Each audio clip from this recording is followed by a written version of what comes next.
My name is Jill Sechi. I'm a registered dietitian and the owner of Wellness Coaching and Nutrition Therapy. And today I thought I'd give one educational video in particular on carbohydrates. So carbohydrates are oftentimes viewed as pretty much the most evil component of our food, unfortunately. And we're going to talk about fad diets in some other videos and things like that. But I really want to kind of talk about carbs and the function of them, where they come from, why they're needed, and probably why they're avoided.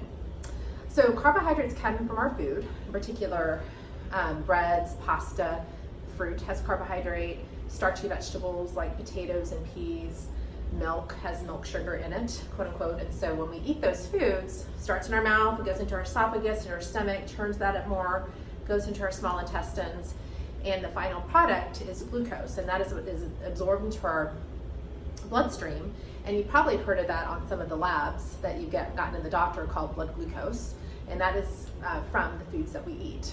Now, why do we need glucose in our diet? This is very important, is that that's our brain's only fuel source it can survive on, except one other, and this is why oftentimes the keto diet is so popular, but we'll talk about that in another video. But our brain, to really function optimally, needs about 150 grams minimum per day, and that's probably equivalent to about 3.5 cups of rice per day. So, about that much. So our brain really functions best with that. And so if you've ever noticed not getting enough carbs in, or going on some fad diet, or not eating consistently enough and not having carbs in a meal, maybe it's just vegetables and meat, you might find that you're kind of quote unquote hangry later, and that's your brain saying that it needs some fuel. Other parts of our body that need glucose are our liver, our red blood cells, our muscles. This is particular if you're an athlete or just love to run and exercise, your muscle really wants glucose to function. It uses some other components, but glucose is one of the main ones. So we need them in our diet. It's not optional, unfortunately, but our industry in diet world, which I might add is a $4 billion industry, encourages you to oftentimes eliminate this major nutrient in our diet. So why are carbohydrates avoided?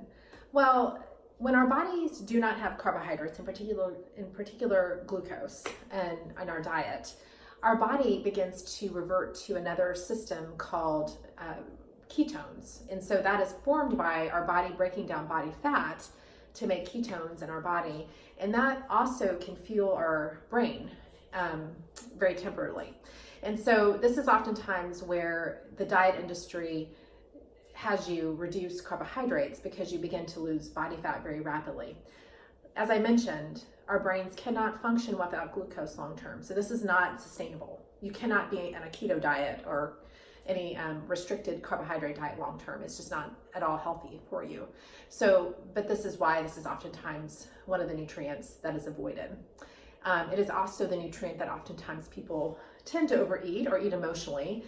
In particular, our brain really needs that. And so if you've learned to cope with food emotionally, oftentimes it's not vegetables that we go to when we're sad. We oftentimes go to a pint of ice cream or something higher in sugar or something like that that feels very relaxing and soothing to our brain. So this is oftentimes why it's a nutrient that is avoided.